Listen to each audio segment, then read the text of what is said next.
Now, we come to something quite interesting here.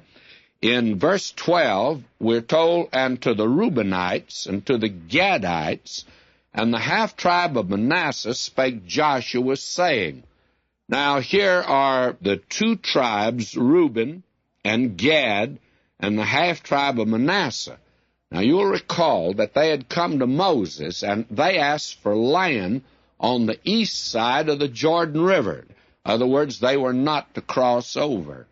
And they actually were asking for land on the wrong side of the Jordan River. Their possessions are on the wrong side. Now, a lot of believers are just like that today.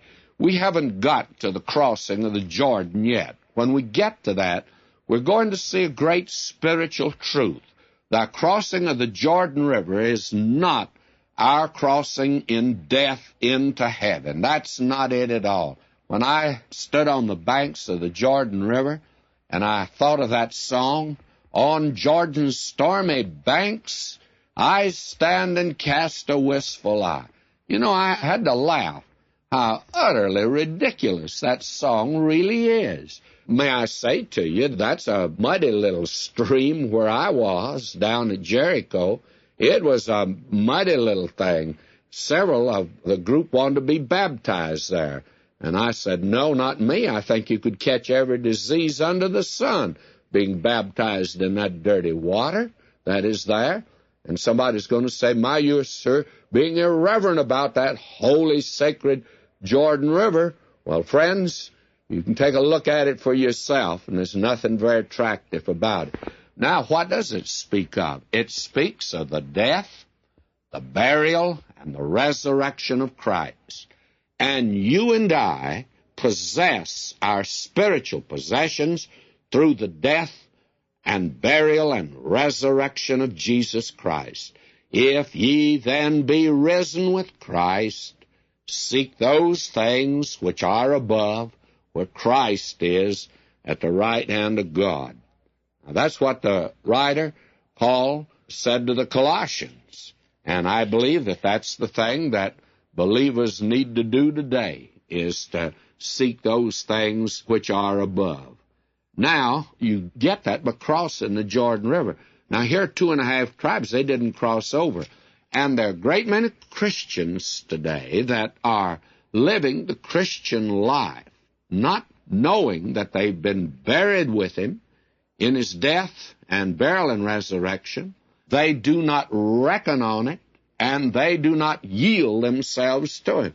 And then they wonder what's wrong with their Christian life. Well, this is what's wrong with it, my friend. This is a rich section, you see. And Joshua says, "Remember the word which Moses, the servant of the Lord, commanded you, saying, The Lord your God hath given you rest, and hath given you this land. Your wives and your little ones, your cattle, shall remain in the land which Moses gave you on this side Jordan. But ye shall pass before your brethren armed, all the mighty men of valor, and help them." In other words, the army of the 2.5 tribes did have to cross over. They did have to enter in, because you can't fight the Lord's battles, friends, without his victory. That is the thing. You have to put on the whole armor of God, you see. And that armor of God is Christ. That armor is his work of redemption for us. And that's the only way you're going to be able to fight. That's the great message that is there. But we're going to see that again. But when we get to the book of Judges, you're going to find out they made a big mistake in staying on the wrong side of the Jordan River.